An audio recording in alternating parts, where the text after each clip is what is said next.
యాదవ సోదరులు బంధువులందరూ అద్భుతంగా చేసినటువంటి యాత్ర చాలా ఆనందంగా ఉంది.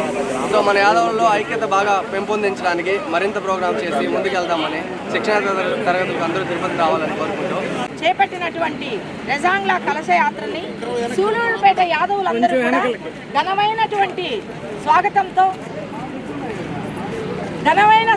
పలికారు.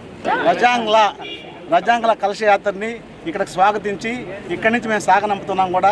ఈ సూలూరుపేట నియోజకవర్గ యాదవులందరూ కూడా కలిసిమెలిసి అందరం కూడా దీనికి సహకరించి మేమందరం కూడా ఐక్యమత్యంగా కూడా ఈ యాత్రని ఇక్కడికి స్వాగతించి ఇక్కడికి ముందు సాగనంపుతున్నాం. కాబట్టి ఈ కలశాన్ని తీసుకొని వచ్చినటువంటి శోభప్రకాష్ గారికి, మన మున్సాం డాక్టర్ సార్ గారికి అందరికీ హృదయపూర్వక అభినందనలు. సరే వాళ్ళు చెప్పారు కాబట్టి ఈ కార్యక్రమాన్ని మనం ఏర్పాటు చేశాము. దీన్ని విజయవంతం చేసుకోవడానికి ఇక్కడి నుంచి అక్కడ దాకా వెళ్ళేసి తమిళనాడులోకి అప్పగించేసి వస్తాం.